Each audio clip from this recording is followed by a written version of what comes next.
art is a very good alternative asset class, according to our next guest, Magnus Resch, who is one of the world's leading art market experts.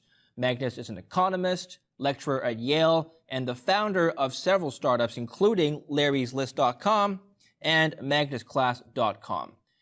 Magnus is here to discuss with us exactly how to make money as both an investor of art, collector of art, and as an artist. If you are an aspiring artist who wants to make a lot of money, you better listen up to Magnus. His newest book, How to Create and Sell NFTs, addresses these problems for the NFT market, and we'll be talking about this with Magnus. Welcome to the show. It's a pleasure to have you, Magnus.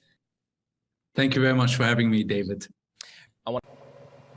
Hello, YouTube BitChute friends. I'm taking this opportunity to make a little commentary on an art market expert. And as I'm not going to show the whole video, it comes from Kitco, people that like to invest money and make more money. And apparently, art fits into an asset class. Well, it'll become clear as you listen to this that the asset class that he's referring to is less than 1% of 1% of art is considered to be asset class art. So this discussion isn't intended to be an insight into what makes art a great work of art, other than this fellow is convinced that he has an understanding of the economic side of how art becomes important and real art based on the amount of money you pay for it. So I'll intersperse a few comments as we listen to this. I think it's quite insightful. What he's revealing is how the bastards have, what I've been saying, how the bastards have actually undermined the nature of our being at the expense, or let's put it this way, not at the artist's expense, but when they refer to artists, it's not about it. They're not talking about artists. They're talking about promoters or self-promoters who have understood and succeeded to create financial value. Whether or not it's art doesn't really matter. But let's just see what he has to say. I want to talk a little bit about your work towards the end of the interview and what you teach people and offer them in your insights and classes. But first, I want to show you this picture, Magnus. So this is an NFT. It's called The Merge. It sold for $91.8 million last December. Now, it's sold for more than 300,000 units. So it's broken up, but still, $91 million for, this is the most expensive NFT ever sold. It's created by an anonymous artist named Pack. No one really knows who he is still. And I just want to ask you why. Why are people paying collectively $92 million for a picture of, I'm not really sure what that is, a planet, two spheres, rocks? I'll let you, the art expert, discern or interpret this work here and describe to us why this is so valuable, monetarily speaking. I could probably end the video right there based on this. I think his name is David Lin, the interviewer from Kitco, based on his chuckle. And this is what I've referred to as the head scratcher thing that happens when people go into a museum and they see this stuff. They scratch their heads, and his response is perfect. It's like, what a ripoff. How ridiculous is this? But of course, you escalate. It's this emperor, this naked emperor, is getting more naked than he ever was before. I don't know if that's possible. This is a more naked emperor than the emperor was ever before. And the NFTs they're talking about are basically blockchain authenticated digital markers. It's kind of like he'll talk about that you can't replicate this as like when you make a painting, and let's say you're buying a Matisse, you don't really know whether it's a real Matisse because it could have been forged. It could be a forgery. Forgeries, I would say, museums on Earth are likely beyond 50% of the works they have on their walls are likely, like the really important work, are likely forgeries. You never know whether you're looking at an actual Van Gogh or Monet, probably too, you know. So he's going to go into this a little bit, and just a little heads up. I think David Lynn's response is perfect. It's like what everybody really knows. Everybody really knows, and this guy is going to pussyfoot around this, but he's making a buck on it, making a buck on being an expert on how to make money. That's what he is. He's not an expert on art. He's an expert on how to make money using what they are now calling art. Honestly, I also don't know. So what was going on in the NFT world is bizarre. What you see is art is highly subjective. So a white painting can sell for millions of dollars. So an image of an orbit, or what is it, maybe the sun, whatever, can sell for $90 million. That is because there are no objective criteria that define what an artwork is. However, in this case, it's very different, because what happened here is this was on the height of the NFT boom. So a lot of people were investing in NFTs, which they hoped would increase in value so they can make a lot of money. And as you know, rocks, very strange images, all of these things scored record prices simply because people thought they can make money with that. This is very different to the traditional art world, where successful artists, the success of an artist is based on the exhibitions that he or she is in. In a sense, though, the exhibitions we have today aren't in galleries, but on social media, right? The artists need to have clout. They need to have some sort of following. Take a look at the Bored Yacht Club, for example. They're just pictures of apes, and they're being very sold similar. for, yes. Yeah, it's very similar there in the sense that the hype that is created around the artist has an impact on the prices that they receive. Also, the motivation is similar. The number one reason why people buy art is for investment reason, at least in Asia. In the Western world, the third reason why people buy art is investment reasons. When it comes to NFTs, there's only one reason why people buy NFTs, and that is because they want to make money. If I could summarize what you're saying, Magnus, it sounds to me like people are buying art not for aesthetic purposes or because it has emotional value, but because art has monetary utility as an investment. Is that fair to say? Number one reason in Asia, the third reason in the Western world is to make money. Number one and two are all around aesthetic pleasure, emotional pleasure, and so on. Yes, when you buy art, usually one of the top three questions is it a good investment? Okay, so let's talk about that then. Let's get right into that. Your criteria of evaluating art as a good investment, do you have a list? So that was his opinion on some kind of aspect, the revolution, the digital revolution in art. It's not like Photoshop image, although it could be, anything could be an NFT. It could be basically it's a registry that identifies that something is something, and that's all it is. And people have called this something that is something art. They put like a moon thing or whatever that was, or as he says, a bunch of monkeys or rocks. And the NFT basically is just an identifier, what he'll say as a certificate of authenticity that can't be forged. So the certificate can't be forged. He's talking about the art being, like traditional people always were concerned about art.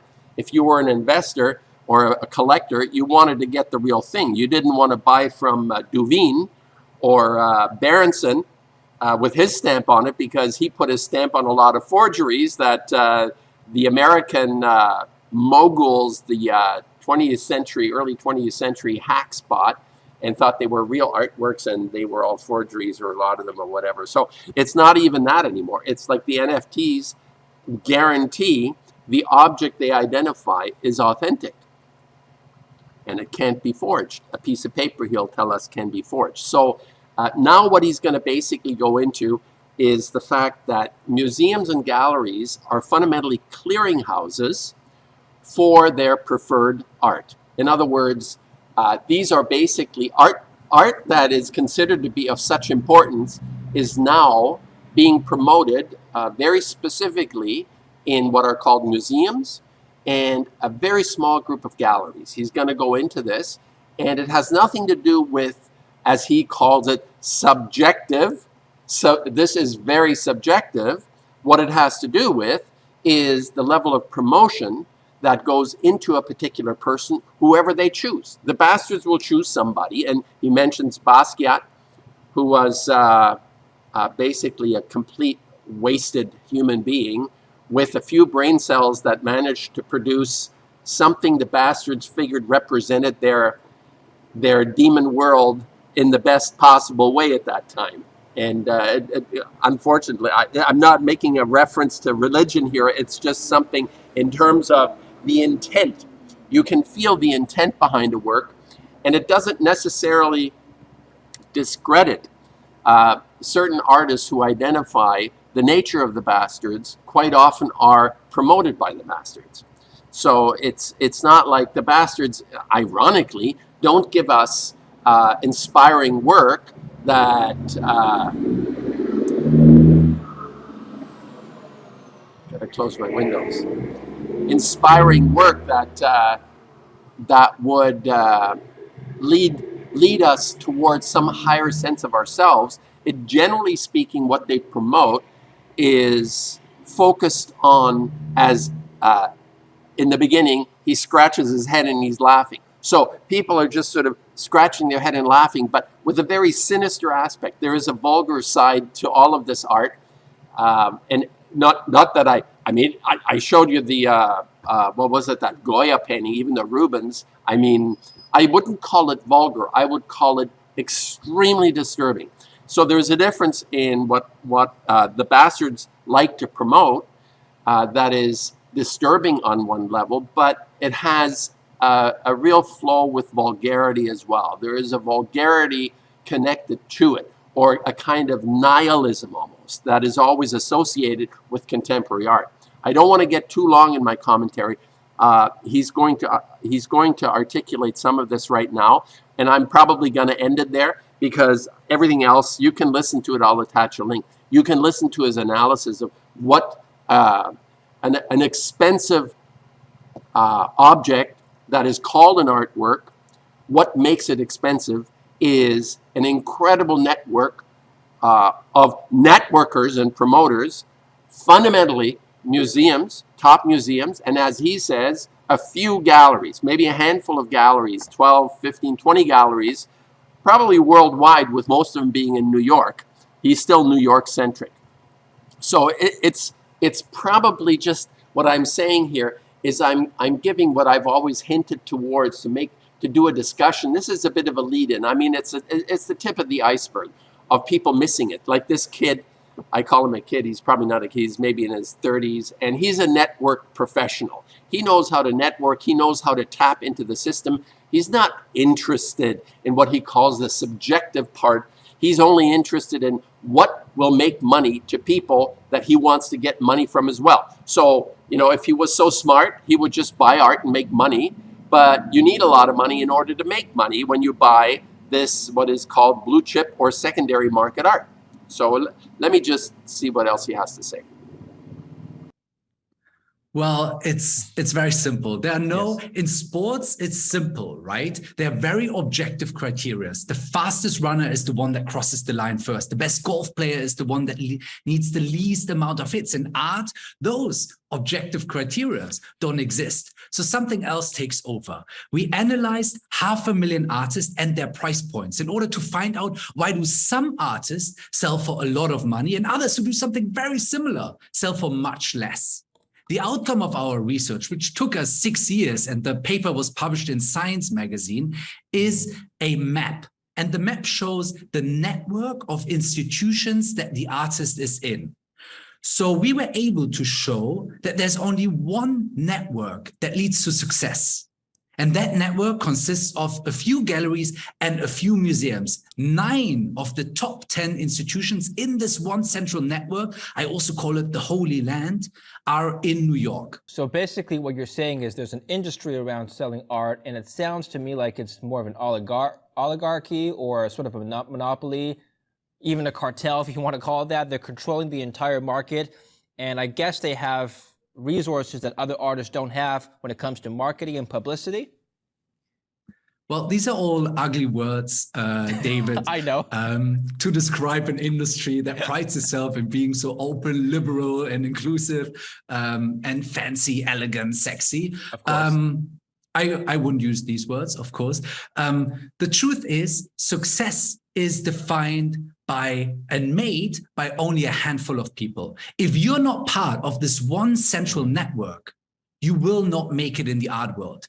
And it was shocking to reveal this when we did our analysis. And there's another interesting aspect to this. If you don't make it into this one central network within your first 5 to 10 exhibitions in your career, you will not make it as an artist. Okay. Is there... However, yes. if you made it into the top category, then you will always stay there. So in other words, if your first job that you got after college is in one of the top banks, you will always be rich. But if you didn't make it into one of the top banks, you will never make it. You will always be poor. Yes, I understand. Well, actually, I mean, it's a little bit more of a linear process when you apply for an investment banking job. I went through that process, didn't make it. Now I'm a journalist. But I understand. I understand.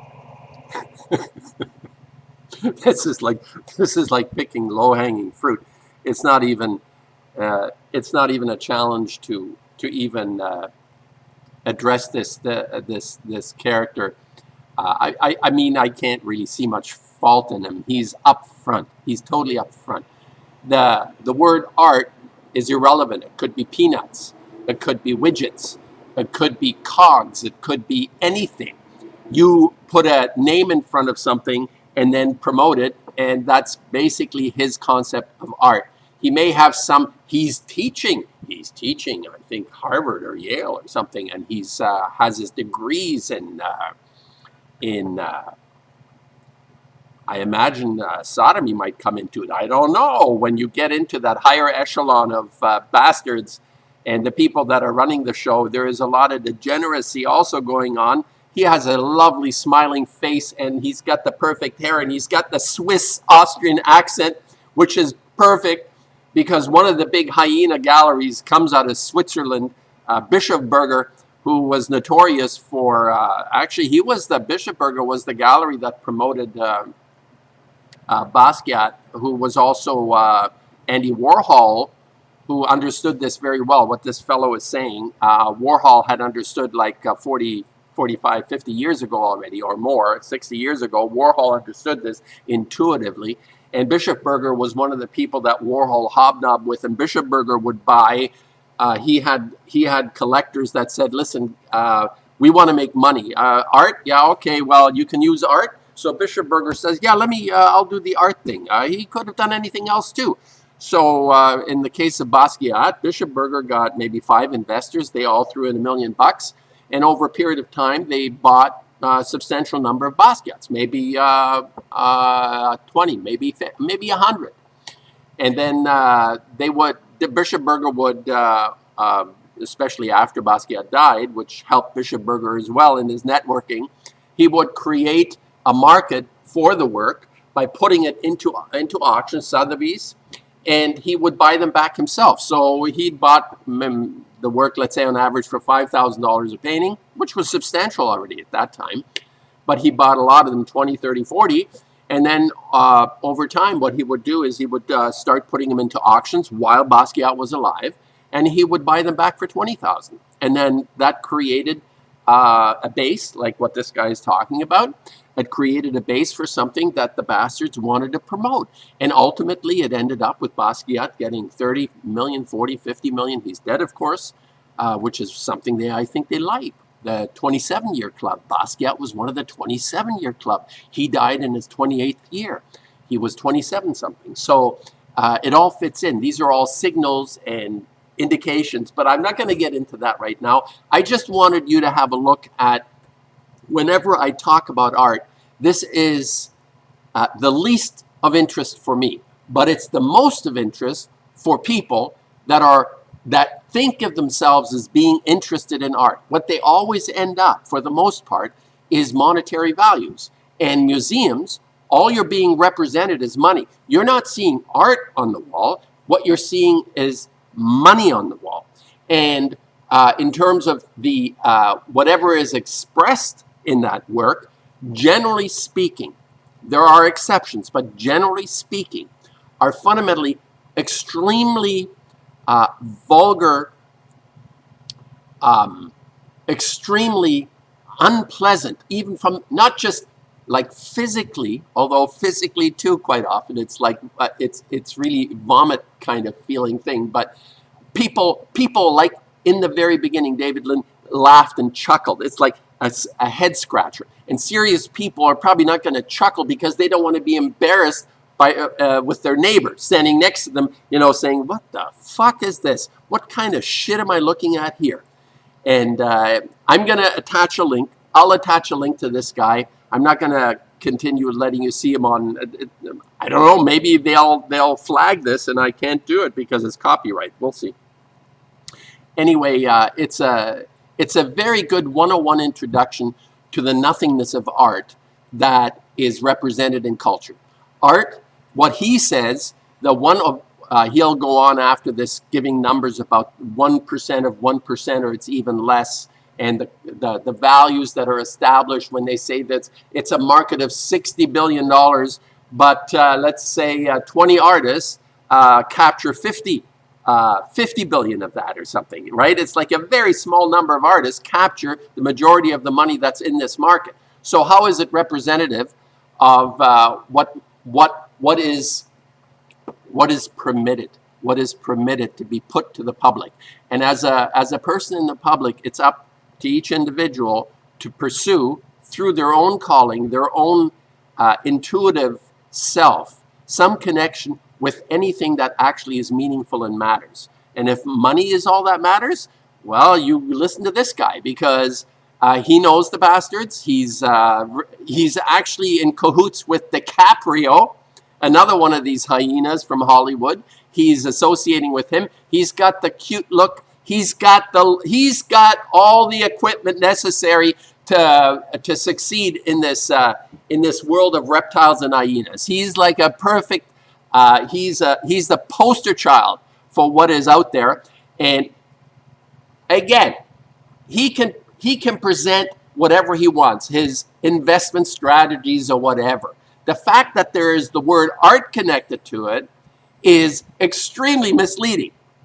So anyway, I'll leave it there, and I'll put a couple more minutes of him talking, and then you can grab this. I'll put a link to it under the video about my point being that unless you're promoted, you're going to be in the desert. You're going to starve. You're going to be you're gonna die of thirst in the desert, and these bastards won't even piss on you because you need to be chosen. You need to be selected. It's just unfortunately, and maybe you know, it goes hand in hand with a lot of my other videos where I talk about the origin of this subterfuge, the origin of this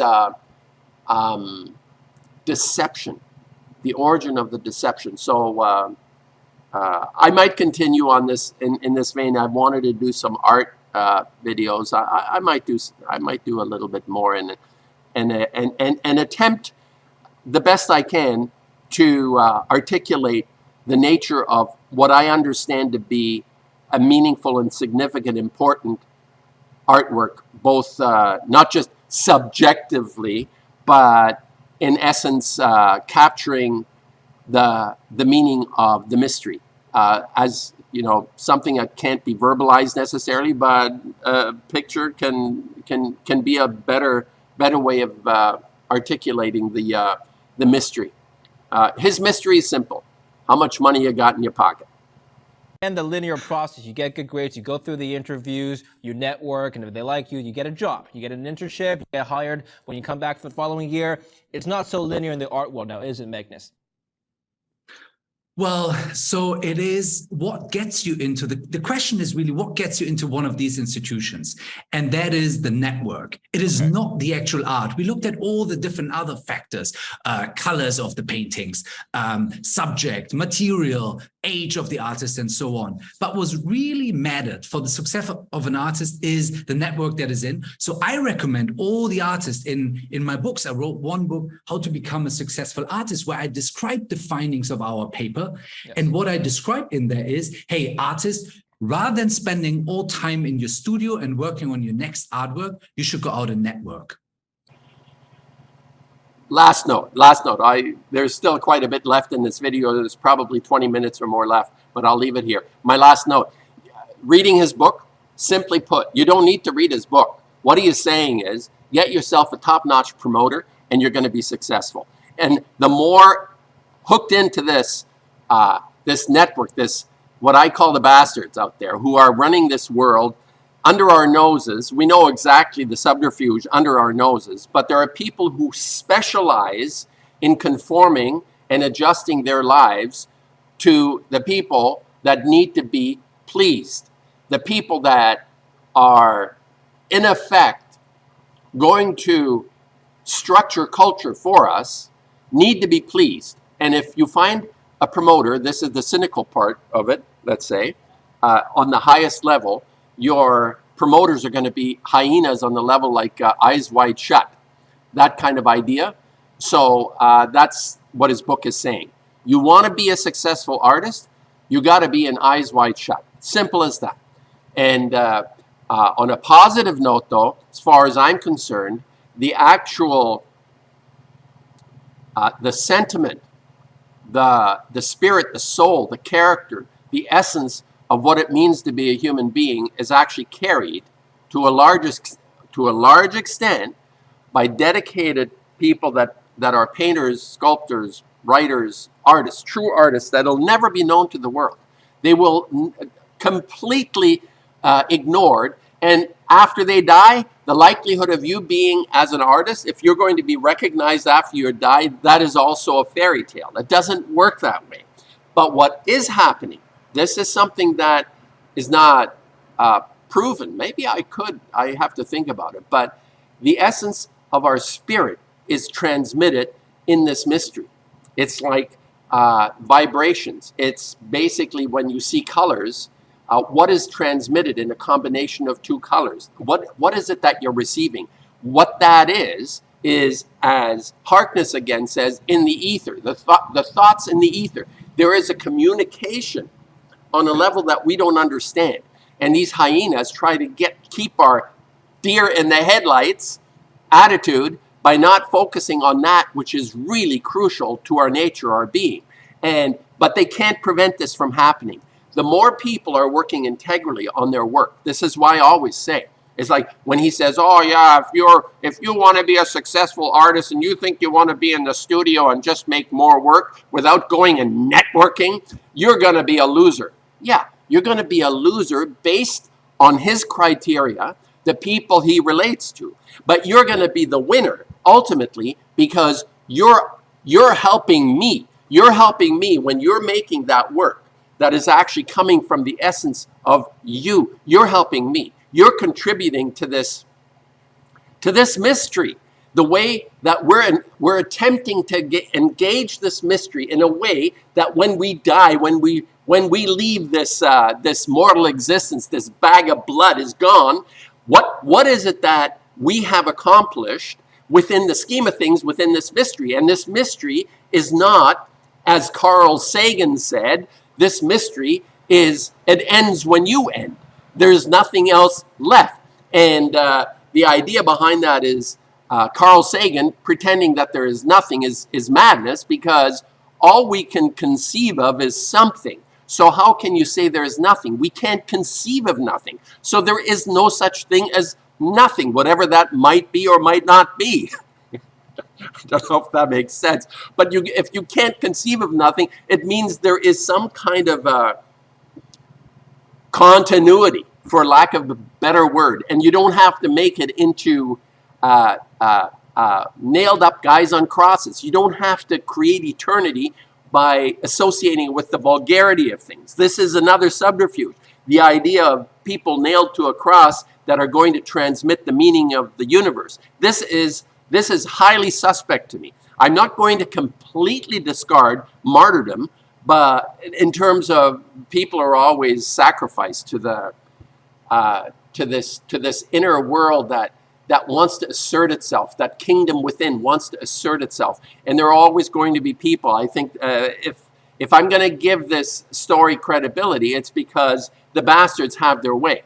They have their way with us, but it's not a prerequisite to having a relationship with the mystery, to be identifying with the brutality. Okay, like from my point of view, the mystery is not brutal.